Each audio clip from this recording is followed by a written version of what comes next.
Continuar con la unidad 3, diabetes mellitus, y vamos a ver tratamiento farmacológico parte uno. En esta parte vamos a revisar el tratamiento oral y los diferentes fármacos que tenemos para el tratamiento de la diabetes mellitus tipo 2.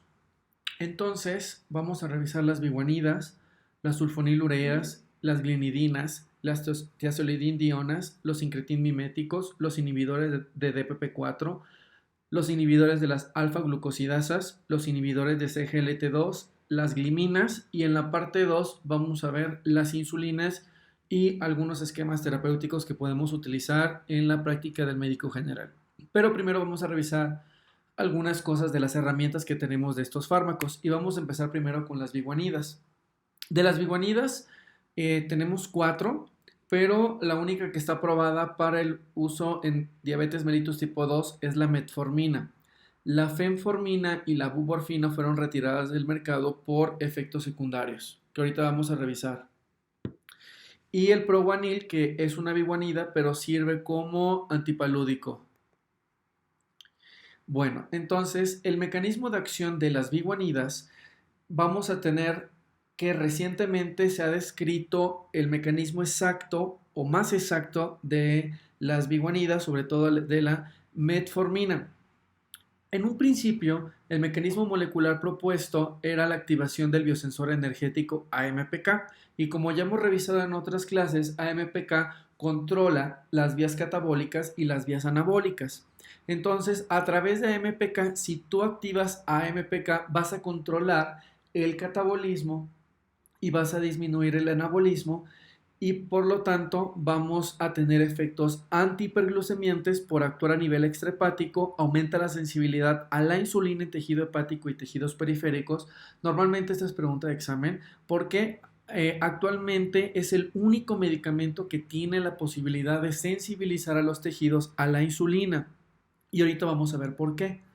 En el hígado reduce la producción basal de la glucosa al disminuir la glucogenólisis y la gluconeogénesis.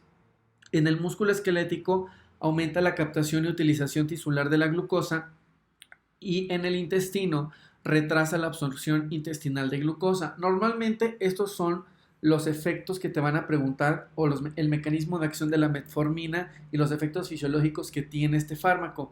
Pero para entenderlo de una manera más fina hay que ver el mecanismo molecular del por qué la metformina funciona, no nada más en diabetes mellitus tipo 2, sino en otras enfermedades como el cáncer, terapias anti-envejecimiento que ahorita vamos a ver. Entonces hay que recordar que lo que va a hacer es activar a el biosensor energético AMPK, y que sensibiliza la insulina, que va a bloquear la gluconeogénesis, la glucogenólisis, va a aumentar la captación y utilización de glucosa y retrasa la absorción intestinal de glucosa.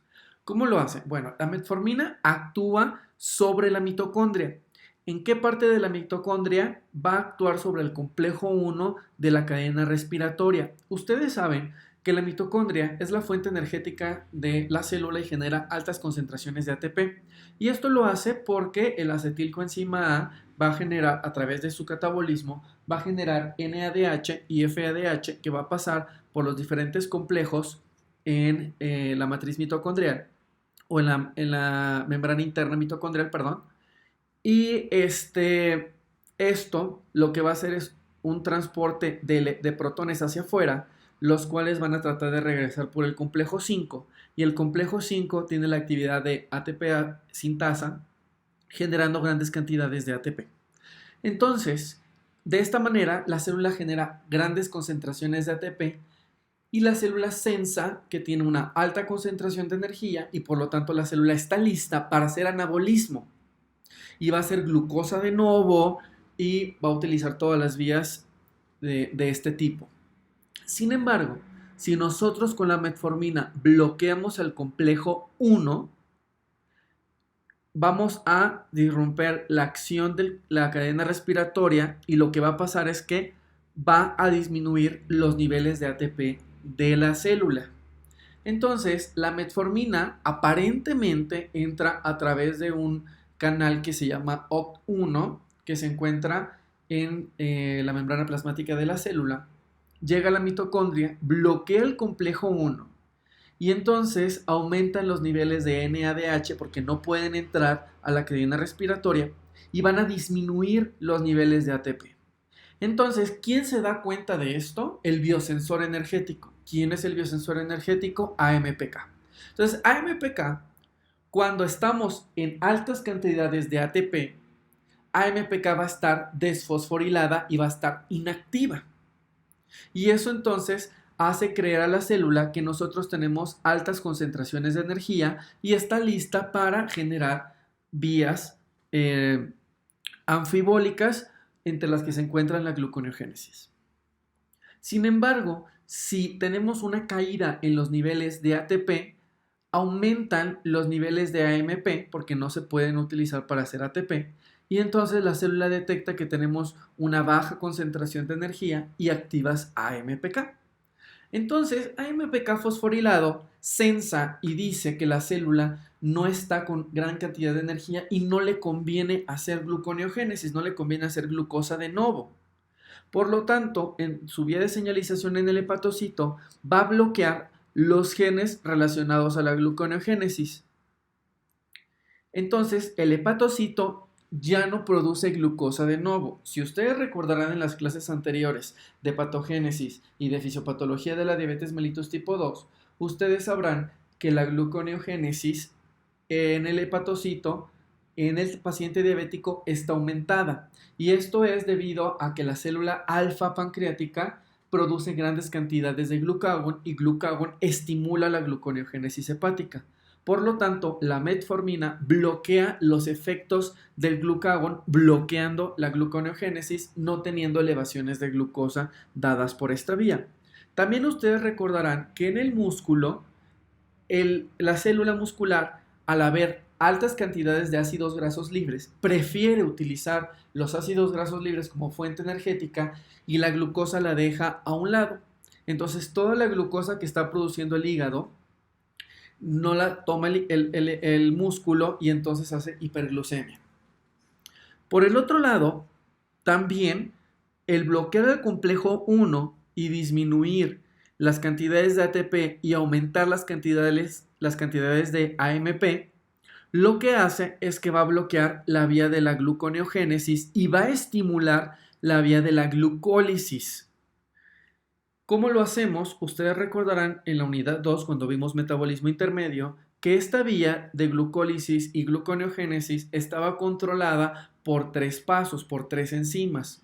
Una de ellas es la glucosa 6-fosfatasa, otra de ellas era PFK1 con una bifosfatasa y PFK2 jugando un papel de on-off, y el tercer paso es la piruvatocinasa.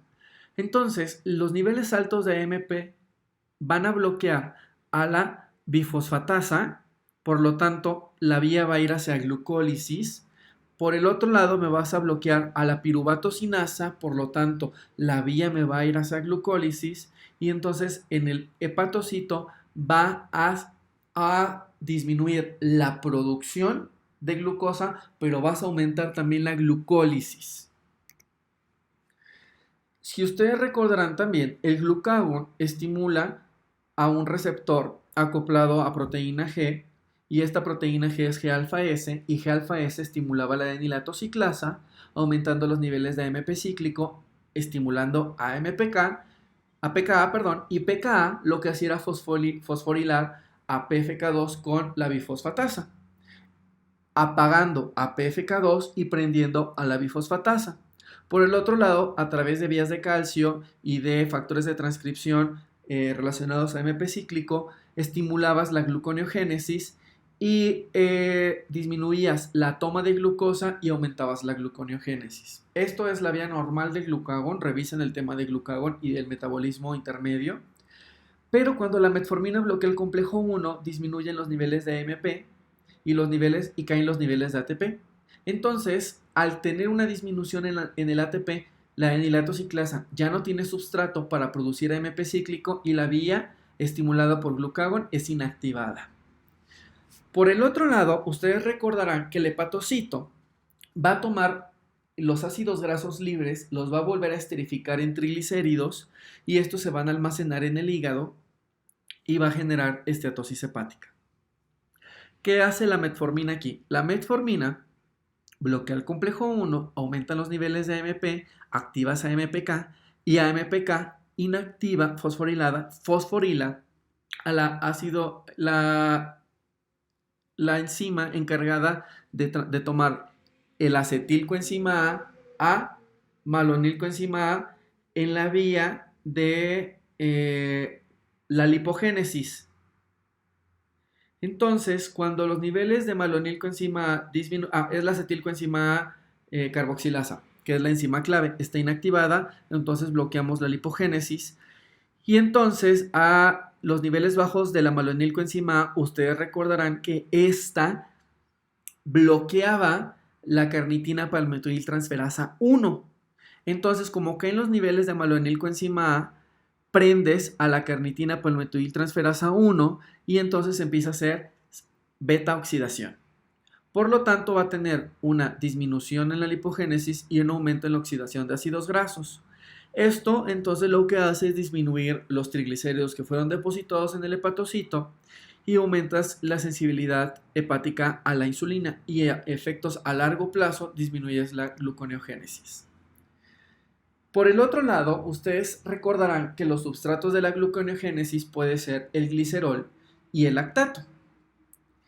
Lo que hace la metformina entonces es bloquear la toma de glicerol y bloqueas la transformación de lactato a piruvato al bloquear la lactato deshidrogenasa. Por lo tanto, la gluconeogénesis puede ser bloqueada por las vías que ya vimos, pero también es bloqueada porque quitamos los substratos que se requieren para la gluconeogénesis. Por el otro lado, entonces también tenemos efectos sobre una lanzadera que no vimos, la lanzadera de malato aspartato. Ustedes recordarán que para hacer gluconeogénesis ocupábamos que el malato saliera de la mitocondria y ese malato se transformaba a oxalacetato y ese oxalacetato servía para la gluconeogénesis. Entonces, otro de los mecanismos de la metformina es bloquear la inactivación de PFK1 activándola a través de una disminución de glicerol 3-fosfato. La metformina también tiene efectos sobre la microbiota y sobre tejidos extrahepáticos. Tiene efectos en el músculo esquelético aumentando la sensibilización del músculo esquelético a la insulina. También tiene efectos sobre la microbiota y esta microbiota lo que va a hacer es activar a células T reguladoras y estas células T reguladoras viajan al hepatocito, al adipocito blanco y aparentemente estas células T reguladoras apagan las vías proinflamatorias de macrófagos y de células CD4 que se encuentran en el adipocito y ustedes recordarán que los macrófagos M1 son inflamatorios y estimulan la resistencia a la insulina y los M2 son antiinflamatorios. Entonces, aparentemente tiene una actividad sobre las células T reguladoras al estimular la expresión de FOXP3, el cual es un regulador maestro de la diferenciación de células T a T reguladoras. También tiene actividades sobre la microbiota. Ustedes recordarán que hay una microbiota obesogénica y una microbiota relacionada a diabetes y que esto tiene que ver mucho sobre todos los metabolitos que estos producen, los receptores en el enterocito y que aparentemente la metformina estimula la producción de GLP-1 y tiene varios efectos sobre la microbiota que voy a hacer un video posteriormente que se llama metabolitos de la microbiota del intestino en obesidad y en diabetes mellitus tipo 2 y en hígado graso no alcohólico. Entonces vamos a revisar, para poder entender cómo la metformina actúa sobre la microbiota, primero tenemos que revisar la microbiota en obesidad. Entonces este tema va a ser después y esto lo vamos a incluir en el video de la microbiota en el intestino. Entonces, debido a que la metformina actúa en realidad sobre el metabolismo energético de la célula que pudiera funcionar en diabetes mellitus tipo 2, sensibilizando, disminuyendo la toma de glucosa intestinal, disminuyendo la gluconeogénesis, aumentando la lipólisis, inactivando la lipogénesis. Aparentemente, entonces contrarrestamos todos los efectos que estaban hiperactivos en procesos de sobrepeso, obesidad y diabetes. Pero no solo la metformina haya actuado sobre eso, sino también sabemos que tiene efectos sobre el cáncer, porque en la célula cancerígena las mitocondrias son altamente importantes como fuentes de ATP y se requiere mucho ATP para los procesos de división celular. Entonces se ha utilizado la metformina como terapias anticáncer, también como terapias antienvejecimiento, porque las mitocondrias producen muchas cantidades de radicales libres de especies reactivas de oxígeno que terminan entonces por provocar envejecimiento de estructuras celulares. Y nosotros, al disminuir la actividad de la mitocondria y disminuir la cantidad de especies reactivas de oxígeno, tenemos terapia antienvejecimiento. Modifica la microbiota, tiene efectos en el aparato cardiovascular, en diabetes, en inflamación, como ya vimos con los T reguladoras, en el embarazo, prevención de la diabetes. Actualmente se ha estudiado mucho en diabetes mellitus tipo 1. Entonces no dejemos que la metformina es solo para pacientes con diabetes mellitus tipo 2. Ojo aquí. Y cada vez han descrito mecanismos nuevos. Estos mecanismos que les conté son del 2019.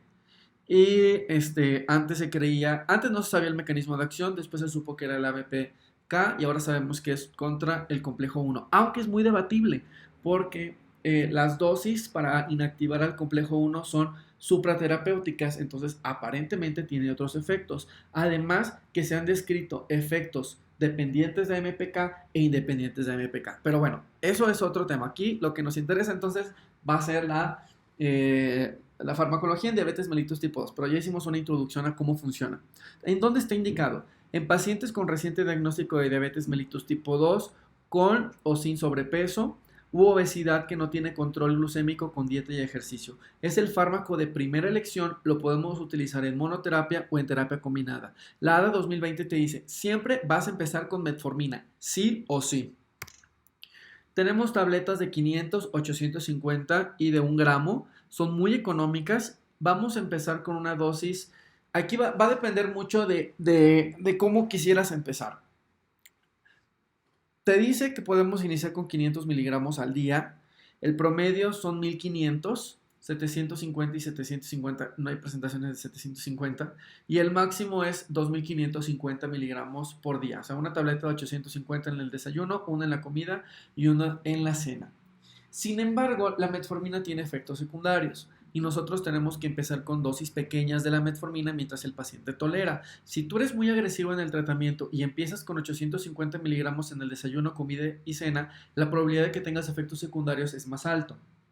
Se genera taquifilaxia o tolerancia al medicamento conforme nosotros vamos aumentando la dosis, entonces podemos disminuir los efectos secundarios o podemos encontrar una dosis en la cual tal vez no sea totalmente efectiva, pero que no tengamos efectos secundarios. Es un fármaco bien tolerado, aunque el 30% de los pacientes presenta complicaciones gastrointestinales.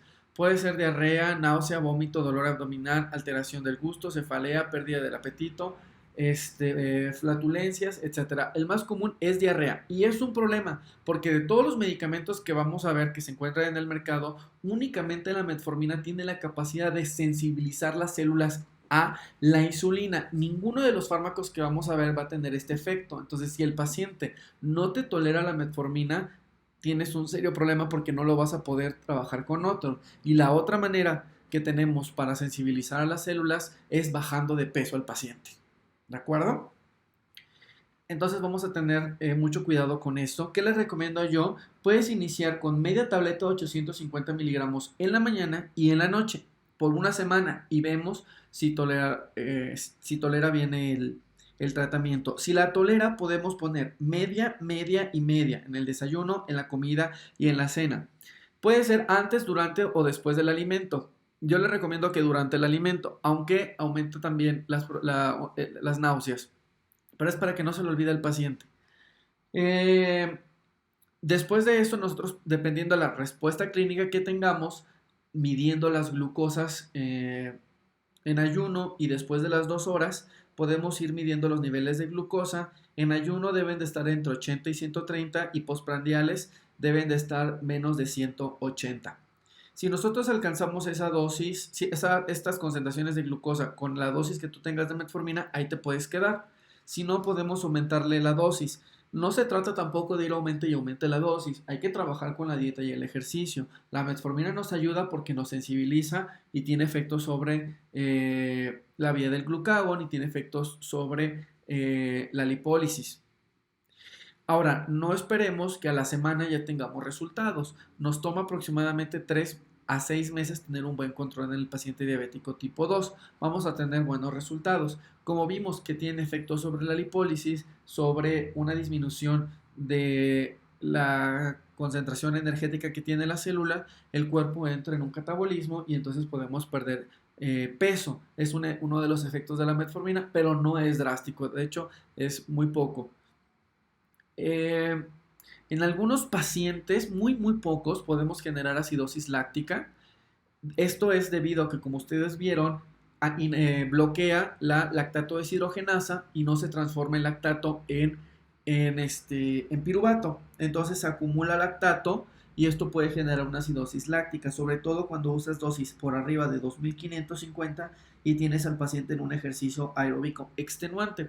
Todo el lactato que es producido por el músculo esquelético con las fibras 2B van y terminan en el hígado, y el hígado, como tú tienes dosis muy altas de metformina, impides que se transforme a piruvato y entonces puedes generar acidosis láctica. No es un efecto secundario común, de hecho es 0.01 por cada 1000 pacientes al año, sin embargo tiene una mortalidad del 50%. También pasa mucho en pacientes que tienen insuficiencia renal crónica y que tienen un aumento de los metabolitos de metformina, entonces se acumula y tenemos una dosis supraterapéutica y podemos desarrollar esto. Podemos tener déficit de absorción de vitamina B12 en el 30% de los casos, entonces podemos suplementar al paciente con vitamina B12. Ya lo vimos cuando vimos los criterios diagnósticos de ADA 2020. Está contraindicado en pacientes con insuficiencia renal, insuficiencia respiratoria por la probabilidad de aumentar el efecto secundario de acidosis láctica, pero vemos, porque sí se puede utilizar, pero eso ya va a ser a criterio del nefrólogo o del neumólogo o del médico internista. Hay que suspender en casos de cirugía mayor, infarto agudo del miocardio, infecciones graves o cualquier otra situación que predisponga a insuficiencia renal aguda o acidosis. Suspender el uso de metformina 48 horas antes y después de exploraciones radiológicas con contrastes yodados, porque estos te pueden dar insuficiencia renal aguda. Es relativamente barato, tenemos la metformina en 60 pesos, 73, 95. Aunque podemos tener deliberación prolongada, sobre todo si el paciente no es tolerante o tiene altos efectos secundarios de la metformina, podemos utilizar la XR, aunque aumente importantemente el precio hasta 440, de 60 a 440 solo porque es XR. La ventaja es que esta solo es una dosis diaria. Tenemos el Predial Plus, que es metformina de liberación prolongada de 850, el Dimefor y el Davex XR, todos con un precio muchísimo mayor a la metformina. Lo mejor que te puede pasar es que tu paciente diabético tolera la metformina genérica. Vamos a pasar con las sulfonilureas. De estas tenemos 3 generaciones. De la primera generación tenemos la cetoexamida, la clopropamida, la tolbutamida, la tolasamida. De segunda generación, el clásico es la glibenclamida. Y de tercera generación, la glimepirida. Su mecanismo de acción, ustedes recordarán que la célula beta pancreática teníamos un canal de potasio sensible a ATP y este tenía dos subunidades, la subunidad SUR1 y la subunidad KIR 6.2. La sulfonilurea lo que hace es bloquear SUR1, de hecho SUR1 es de receptor de sulfonilureas, y lo que hace la sulfonilurea es cerrar el canal de potasio y cuando lo cierra despolariza la célula, se abren los canales de calcio dependientes de voltaje y entonces se libera insulina. Entonces, con este medicamento nosotros estimulamos la liberación de insulina. También se llaman secretagogos de insulina. Está indicado en pacientes con diabetes mellitus tipo 2 sin sobrepeso. ¿Por qué? Porque si nosotros estamos liberando más insulina, la insulina es anabólica y las vías anabólicas van a prender lipogénesis y el paciente puede aumentar de peso, y si aumenta de peso hay mayor resistencia a la insulina y se genera un círculo vicioso. Cuando la dieta y el ejercicio físico por sí solos no son adecuados, en pacientes con sobrepeso pero que tengan intolerancia o contraindicación para el uso de metformina, y podemos utilizar terapia combinada. Normalmente no se utiliza nunca en monoterapia, siempre en terapia combinada. Tiene una duración entre 10 y 16 horas en el caso de la glibenclamida. Las de primera generación tenían una alta afinidad por el receptor y entonces se quedaba pegado a este receptor y estimulaba constantemente la secreción de insulina. Los de segunda y tercera generación tienen menor estimulación, entonces la vida media o la duración va a ser menor. En el caso de la glibenclamida, que es de segunda generación, tiene entre 10 y 16 horas y tenemos una dosis inicial de 2.5 miligramos o 5 miligramos y la dosis máxima que podemos utilizar son 15 miligramos al día. Si a la semana no se obtiene un buen control de la glucosa en ayuno, se puede ajustar la dosis a dosis de 2.5 miligramos en intervalos semanales. La dosis máxima de mantenimiento es de 15 miligramos. ¿Cuál es el efecto secundario? Pues la hipoglucemia. Este fármaco debe de ser administrado 30 minutos antes del alimento para que nosotros estimulemos la secreción de insulina justo cuando estemos tomando alimento. Sin embargo, nosotros podemos tener hipoglucemia. A diferencia de la metformina no te da hipoglucemias, es un antihiperglucemiante. Y este sí es un hipoglucemiante porque sí estimulas la secreción de insulina.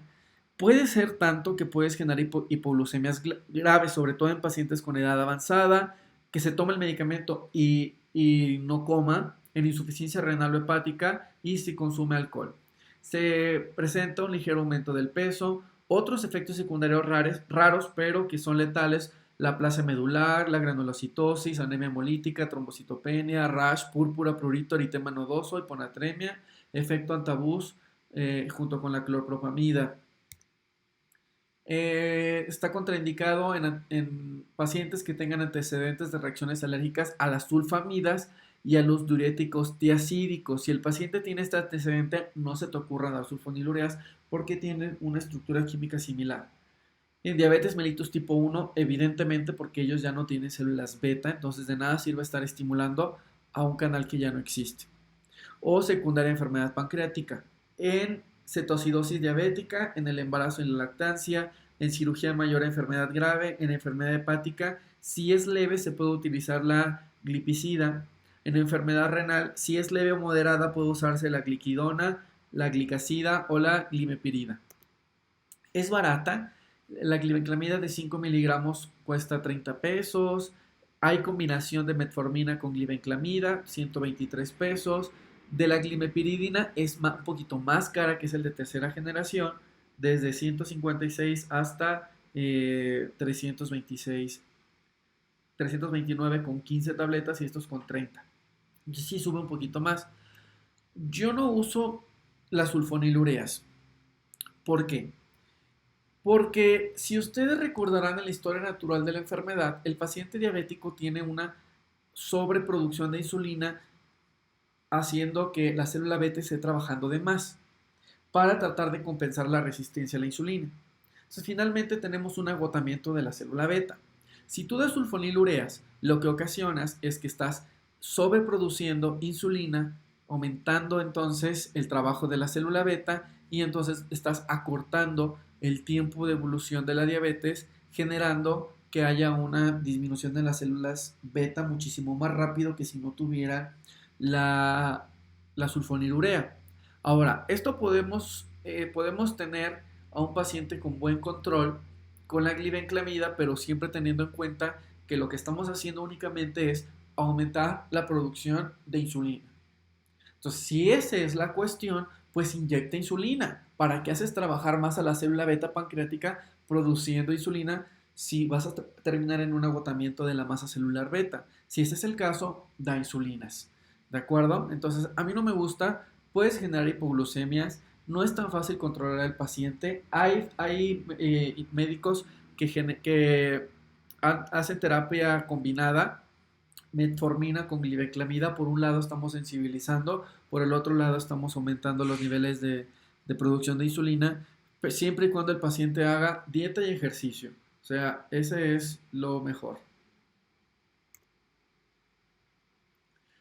Hay otros secretagogues de acción rápida que son las glinidinas, como la repaglinidina y la nateglinida. Estos lo que hacen es bloquear otro, el otro subunidad que era KIR 6.2. Tiene el mismo mecanismo de acción, pero tiene una acción más rápida a diferencia de la glibenclamida.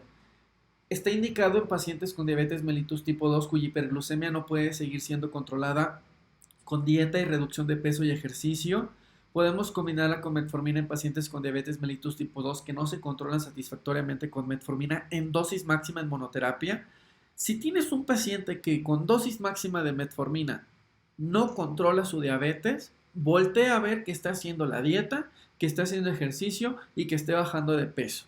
Primero, no tienes que caer en la tentación de agregar otro fármaco y otro fármaco y otro fármaco y aumentarle la dosis y aumentarle la dosis y aumentarle la dosis. O sea, no, los médicos generales no estamos para andar recetando y recete y recete y recete. No somos médicos de recetas.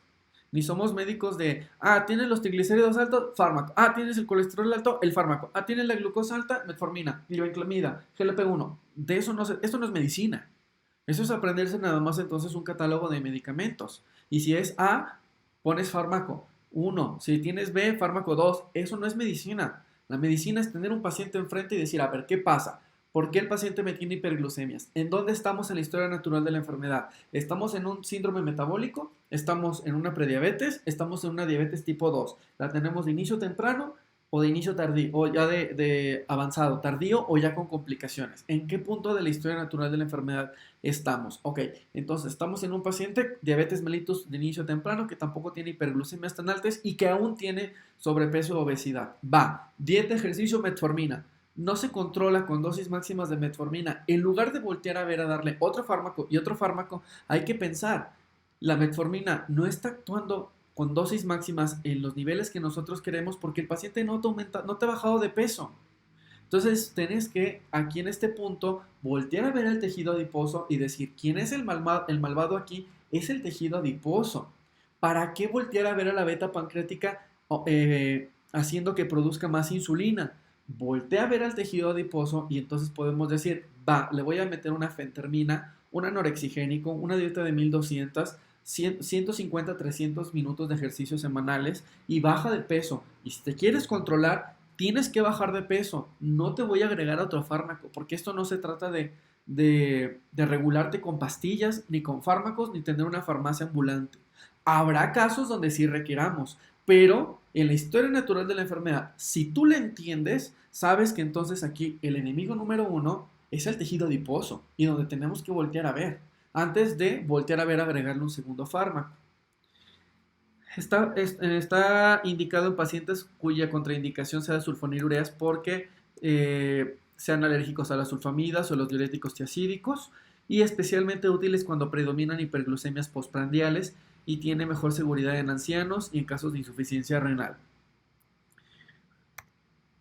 Tenemos la repaglinida en tabletas de 0.5, 1 y 2 miligramos. Se toma 0.5 a 4 gramos 30 minutos antes de cada comida, máximo 16 miligramos cada 24 horas. La nateglidina, tenemos tabletas de 60 y de 120 cada 8 horas antes de cada comida, máximo 540. Sin embargo, es un medicamento difícil de conseguir, no se encuentra en cualquier farmacia. Su efecto secundario es la hipoglucemia, aumento ligero de peso, trastornos gastrointestinales, visuales, elevación transitoria de enzimas hepáticas, reacciones de hipersensibilidad cutánea.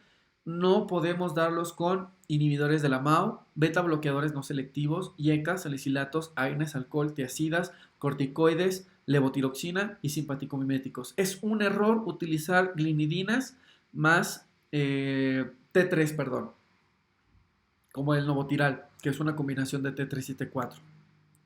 Está contraindicado en diabetes mellitus tipo 1, en secundaria enfermedad pancreática, cetoacidosis diabética, embarazo, lactancia, insuficiencia hepática severa. Nunca combinar la repaglinida con gemfibrosilo porque genera hipoglucemias graves. Es difícil de conseguir y es costoso, cuesta 465 la dosis de 2 miligramos con 30 piezas.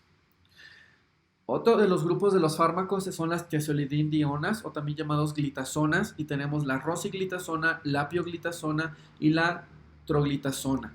Estos son análogos del receptor PPAR gamma. Si ustedes recordarán, PPAR gamma era un factor de transcripción que se unía a elementos de respuesta a PPRE o DR1, los cuales estimulan la expresión de genes relacionados a el catabolismo, también a proteínas inflamatorias, disminuyen la expresión de adiponectina, aumenta la de resistina, aumentas UCP1, aumentas GLUT4, PEPCK, TNF y lipasa pancreática.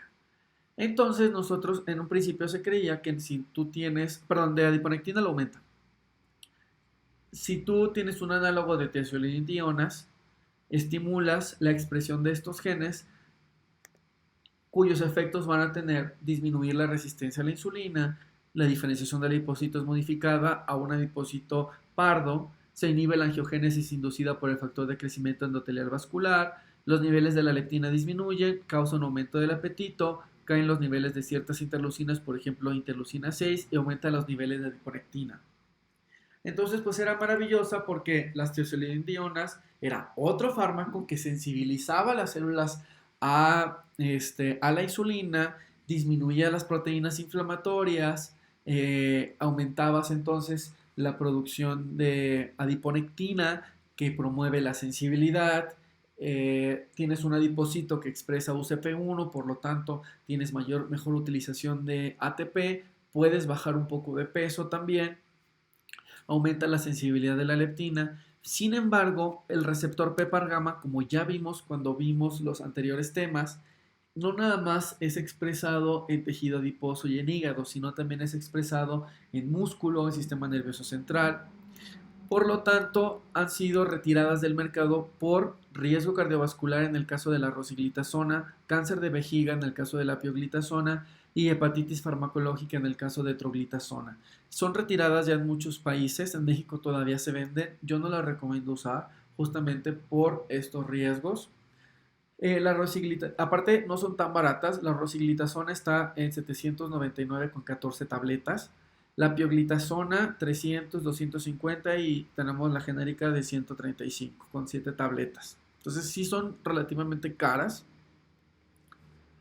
Y vamos a ver cuándo podemos utilizar la rosiglitazona. La ADA 2020 vamos a ver ahorita qué te dice. Si el paciente no tiene dinero, prácticamente así dice, utiliza las glitazonas. Entonces, pues en Estados Unidos el nivel socioeconómico es muy diferente porque consideran a las glitazonas como medicamentos baratos y en realidad no lo son. Por ejemplo, en el caso de la pioglitazona de 15 tabletas de 15 miligramos, ocupas una diaria, entonces te sale 500 pesos mensuales. Y ahorita vamos a ver por qué esto lo considera barato comparada con otras terapias. Tenemos inhibidores de las alfa-glucosidasas, la carbosa y el miglitol. Se parecen mucho al orlistat, que inhibe las lipasas pancreáticas. En este caso lo que inhibimos son las alfa-glucosidasas.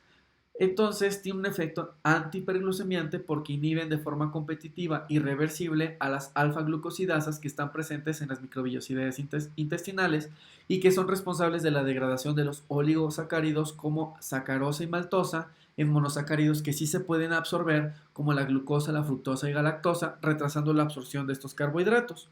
Pero pues como recordarán en el orlistat, alguien se tiene que comer los oligosacáridos que no se absorbieron. Y se los comen entonces las bacterias. De ahí se ven los efectos secundarios. Las dosis se recomienda iniciar con una tableta de 50 miligramos 3 veces al día. Posteriormente, y de acuerdo con el efecto terapéutico y la tolerabilidad, hasta 2 tabletas de 50 miligramos 3 veces al día. De manera ocasional puede ser necesario incrementar la dosis a 200 miligramos 3 veces al día. En el caso del miglitol, la dosis inicial es de 50 miligramos igual y la vas a ir aumentando hasta tener una dosis de mantenimiento de 100 miligramos 3 veces al día después de 4 a 12 semanas de tratamiento. En pacientes ancianos no se requiere modificación respecto a la pauta de dosificación en adultos. En insuficiencia hepática y en renal no se requiere ajuste de dosis. Tiene varios efectos secundarios, sobre todo porque va a provocar una fermentación de estos carbohidratos que no se absorbieron y entonces va a generar flatulencia, meteorismo, distensión abdominal, dolor abdominal, diarrea, muy similar a la del orlistat, pero aquí no hay esteatorrea, aquí es más por los carbohidratos. Y se parece mucho a los que son intolerantes a la lactosa. Si a pesar de seguir el régimen dietético continúan produciéndose alteraciones, debemos de suspender el medicamento. En ocasiones raras podemos tener hipersensibilidad cutánea como eritema, exantema y urticaria. Tiene interacciones con antiácidos, con la colestiramida, con enzimas digestivas, como por ejemplo la lipasa en tabletas, amilasa y lipasa en tabletas, etcétera. Estos pueden disminuir también el efecto de la carbosa, tienen interacción entre ellos. Si estas se administran con sulfonilureas, con metformina o con insulina, se puede requerir disminución de la dosis de estos fármacos y puedes generar un riesgo de hipoglucemias. Aguas. La carbosa posee un efecto antihiperglucemiante y no induce hipoglucemia por sí misma. Sin embargo, en casos de hipoglucemia se debe considerar que durante el tratamiento de otros hipoglucemiantes y o insulina más sacarbosa, la sacarosa o el azúcar común de mesa que se descompone en fructosa y glucosa va a ser inadecuada para contrarrestar la hipoglucemia porque pues estás bloqueando las alfa-glucosidasas, para lo cual debemos de dar glucosa intravenosa o dextrosa oral. Es baratísimo, tenemos el de 30 tabletas de 92 pesos, tenemos otras presentaciones un poco más costosas. Inhibidores de la DPP4, tenemos la sitagliptina, la sasagliptina, la lidagliptina y la alogliptina. Esta se da una cada 24 horas, dosis de 100, 5, 5 y 25 miligramos. ¿Cómo actúan? Ustedes recordarán que en el efecto incretina jugaba un papel muy importante GLP-1, pero GLP-1 tiene una vida entre 30 segundos y 2 minutos porque eran inhibidos por la dipeptilpeptidasa 4, inactivando a GLP-1. Estos medicamentos lo que hacen es inhibir a DPP4, aumentando entonces la acción de GLP-1, aumentando la secreción de insulina y disminuyendo la del glucagón. Y ustedes recordarán que GLP-1 tiene muchas acciones independientes de estimular a la célula beta para que produzca insulina. Está indicado en mejorar el control glucémico en pacientes con diabetes mellitus tipo 2, en pacientes que están con monoterapia y que tienen una inadecuada dieta y ejercicio, o cuando la metformina está contraindicada. En terapia doble, junto con metformina, ejercicio y dieta, proporcionan un mejor control glucémico. Cuando lo podemos usar con sulfonilureas, lo podemos utilizar con tiazolidindionas o podemos utilizar inclusive terapia triple.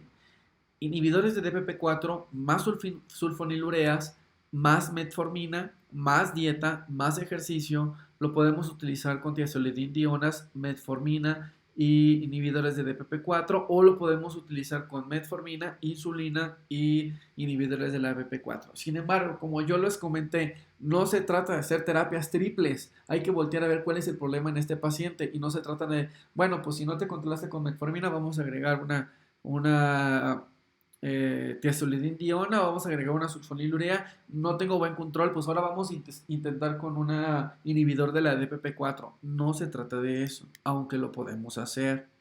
La dosis habitual de la sitagliptina es 50 miligramos 2 veces al día, o sea 100 miligramos en total, junto con la dosis de metformina que ya esté tomando el paciente. Normalmente no se usa en monoterapia.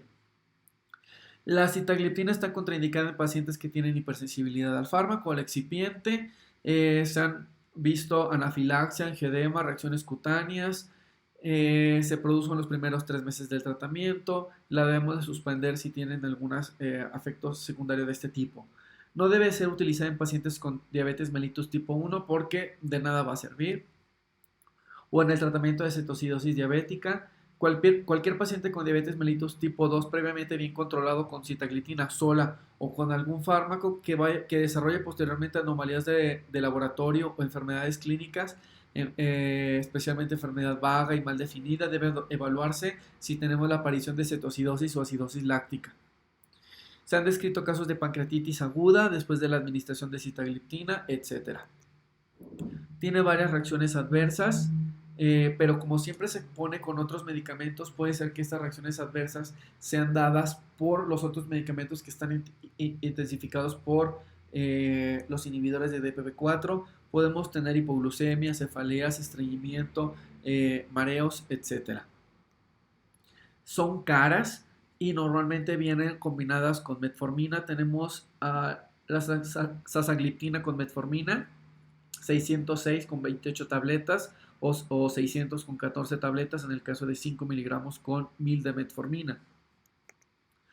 Tenemos también la linagliptina con metformina, que es la Trayenta Duo, en 671 en la dosis baja y en la dosis con 60 tabletas 1266. Esta, que es el que normalmente recetan por algunas razones, el Januvia, no se aprendan los fármacos por su nombre comercial, sino por la sal. Entonces, porque van a recetar Januvia y ven cuánto cuesta. En el caso de la Januvia solita de sitagliptina cuesta 1255 y hay una Januvia XR que trae metformina con 56 tabletas y cuesta 1416. La incresina, que es alogliptina con pioglitazona, o la incresina Duo, que es alogliptina con metformina, también son costosas. Agonistas de los receptores de GLP-1. Bueno, estos son los que son derivados o modificados de la salida del monstruo de Gila o los que son modificados de GLP-1 humano. Se hacen cambios en dos aminoácidos los cuales impiden que DPP4 la degraden, entonces aumentas la vida media de GLP-1. Como ustedes vieron, el paciente con diabetes mellitus tipo 2 tiene disminución del efecto incretina.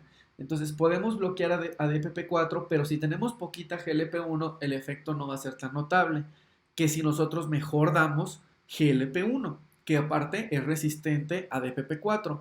En un principio era la dosis diaria subcutánea, pero ahora tenemos presentaciones de dosis semanales. Tenemos la Exenatide, que solita era diaria, y ahora tenemos la Exenatide R, que es una vez por semana, la Lixisenatide, la liraglutida, la dulaglutida, la albuglutida, que podemos utilizarla una dosis por semana. El mecanismo de acción, lo que hacemos es que tenemos un análogo de GLP-1 que es resistente a la DPP4 y que tiene una vida media más larga.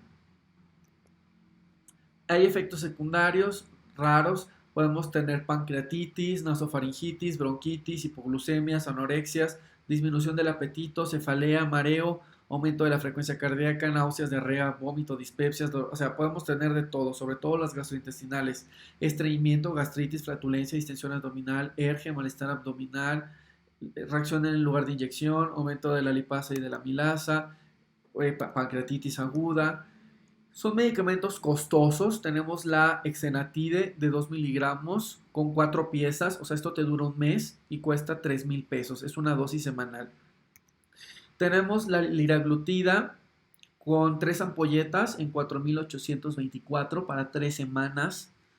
La liraglutida con 2 piezas en 2,897 para 2 semanas y para una semana 1,453.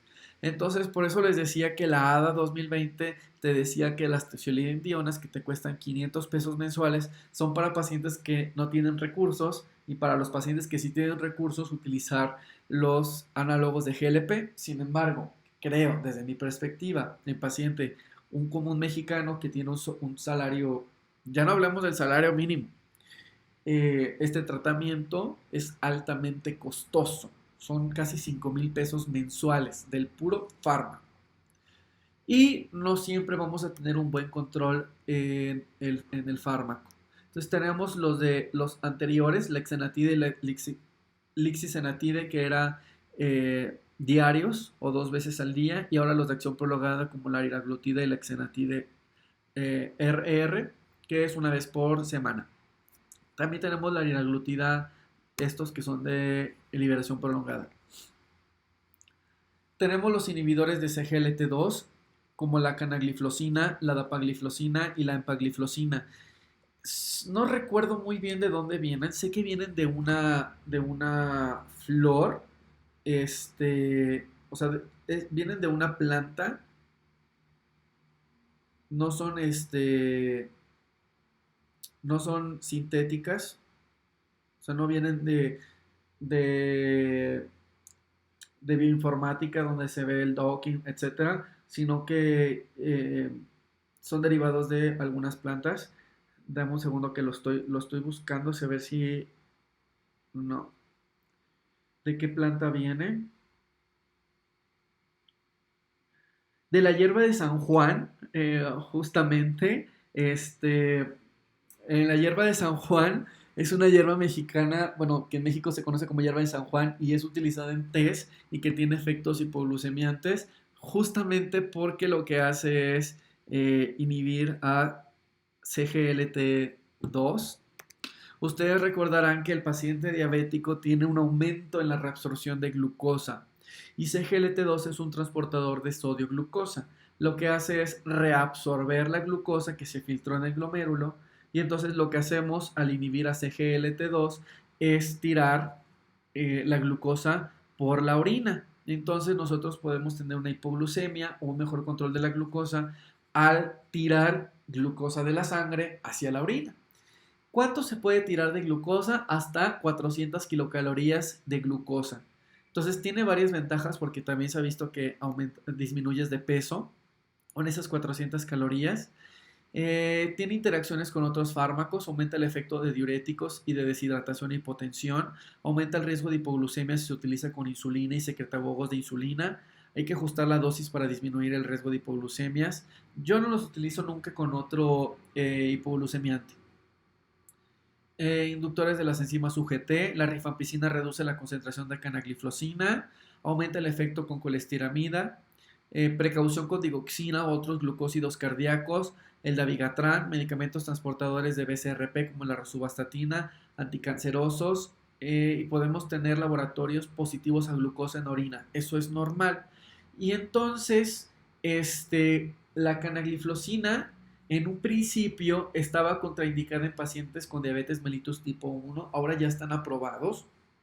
Esto no se mete con la beta pancreática, lo que hacemos es tirar la glucosa de la sangre hacia la orina, entonces está aprobado en pacientes con diabetes mellitus tipo 1. En insuficiencia renal hay que ajustar bastante las dosis de acuerdo a la tasa de filtración glomerular. Hay que evaluar si en cetoacidosis si hay síntomas independientemente de los niveles de glucosa en sangre. Hay que interrumpir el tratamiento. Hay que tener precaución con pacientes con bajas reservas de beta funcionales, etc. Puede ocasionar fascitis necrotizante del perineo, gangrena de Fournier. También lo que se ha visto, la FDA se ha comunicado que la canagliflozina aumenta el riesgo de amputaciones. Entonces hay que tener cuidado con estos medicamentos.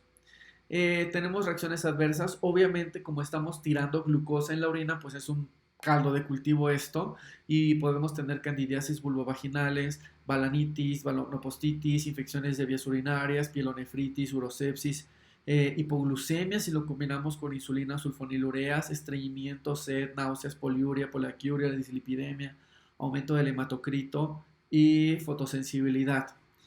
¿Cuándo utilizo yo canagliflozina? Sobre todo en el paciente con obesidad, donde no puedo utilizar insulina porque el problema no es la insulina y el paciente está en tratamiento para bajar de peso, pero que tiene glucosas de 300 y 400 con 130 kilos, por ejemplo.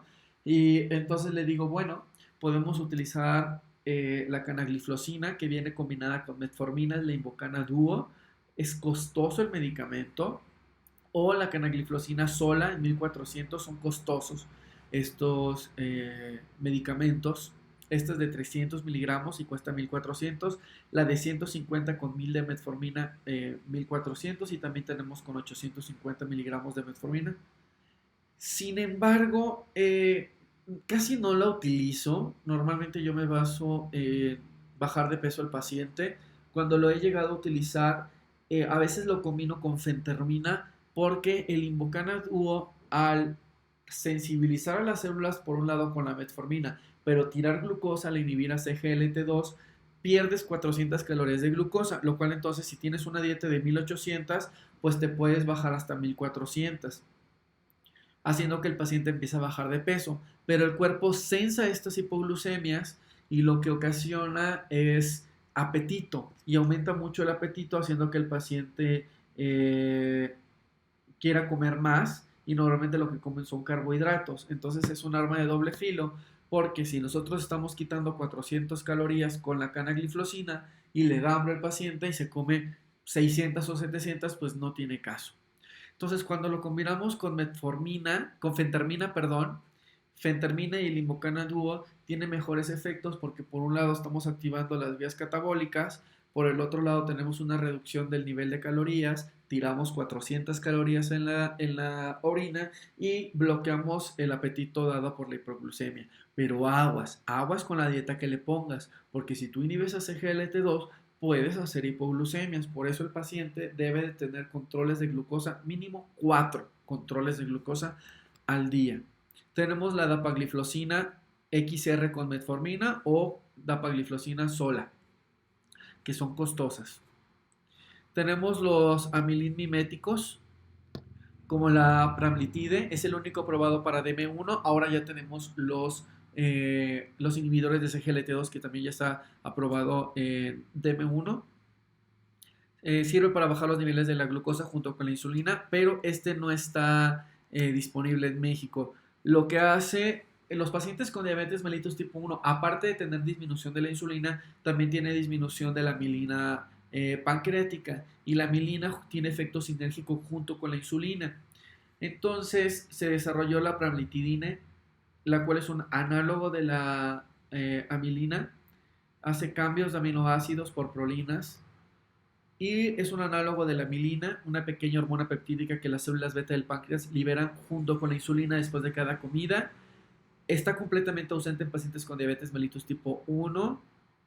En sinergia con la milina endógena, la pramlitidina ayuda a regular los niveles de glucosa en sangre al desacelerar el vaciado gástrico, promueve la saciedad a través de receptores hipotalámicos diferentes a los de GLP-1, inhibe la secreción inapropiada de glucagón, en lo cual pues, hemos visto que es una hiperglucagonemia. La pramlitidina también tiene efectos en el aumento del umbral agudo a la respuesta a la insulina en la primera fase de la comida, y se ha demostrado que tanto la reducción de la hemoglobina glicada como la pérdida de peso en pacientes tratados con insulina que toman pramlitidina como en terapia complementaria.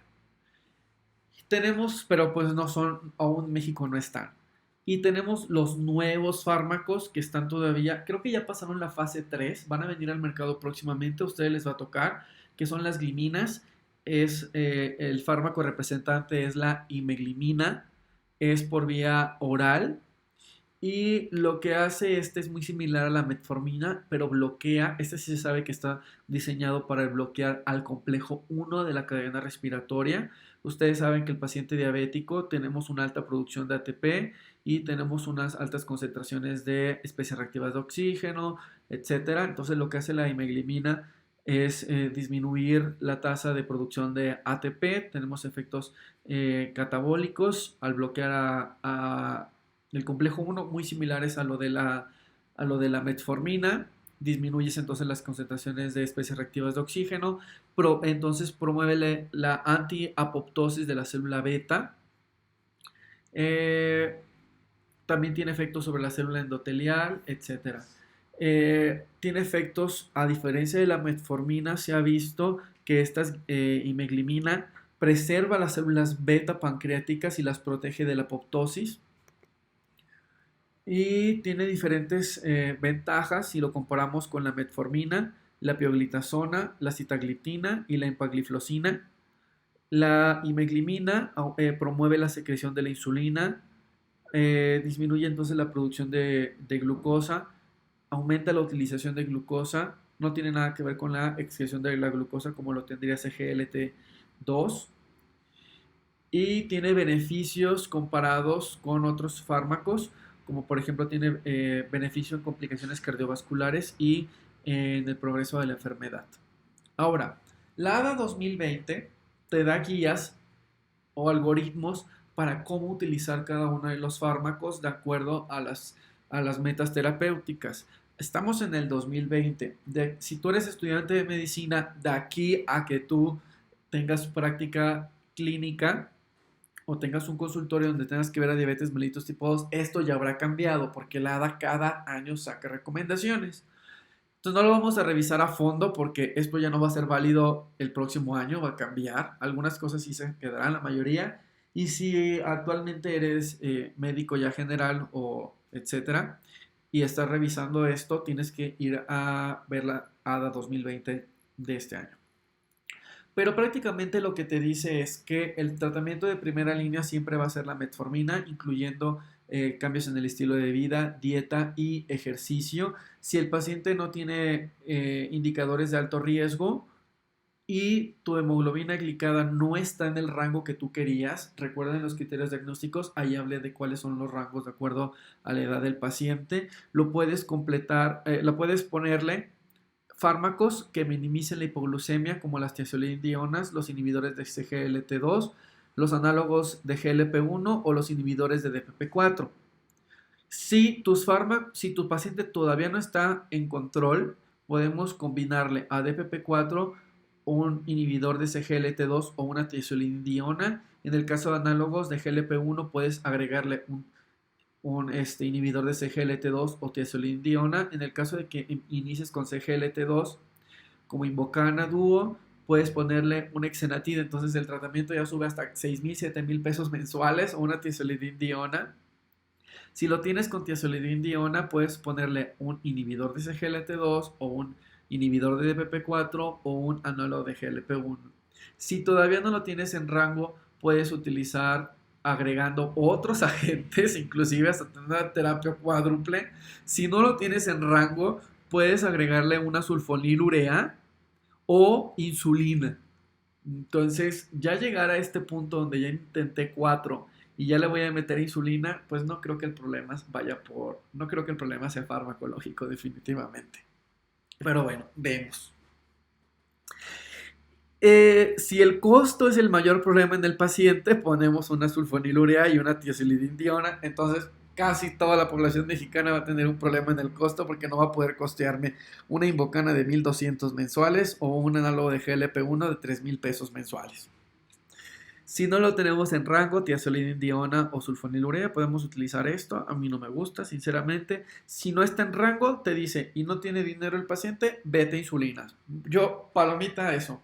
Siempre y cuando el problema sea la insulina, porque no en todos los casos la solución es insulina. Yo he tenido pacientes que no tienen control glucémico y que le han agregado hasta 60 unidades de insulina glargina, que es la dosis que empezamos es de 10, yo utilizo máximo 20 y yo he tenido pacientes con 60 de insulina y mal control. Entonces, la solución no es la insulina, era que el paciente es resistente y entre más insulina, más resistencia.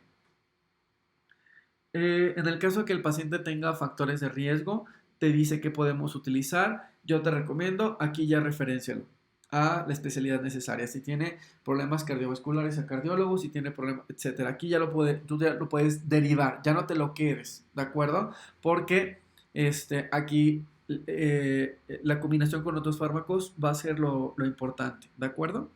Y las metas terapéuticas van a ser completamente diferentes. Entonces nosotros nos quedamos aquí, ¿de acuerdo? Y entonces podemos tener aquí otro algoritmo de cuando tenemos que tener una terapia inyectable para reducir los niveles de hemoglobina glicada. Por ejemplo, podemos utilizar GLP-1, análogos de GLP-1 más insulina o antes de ponerle insulina. Y entonces te va a ver esta, pero necesitamos entonces primero ver insulinas para poder regresar a estos esquemas inyectables. La FDA también, perdón, la ADA también te da una tabla con la eficacia, efectos hipoglucemiantes, ganancia de peso, efectos cardiovasculares, efectos sobre sistemas cardiovasculares, costo, si es oral o subcutáneo, efectos renales y consideraciones adicionales, que creo que ya las vimos todas, más o menos todas aquí, pero aquí les dejo esta tabla. Entonces mañana vamos a ver insulinas.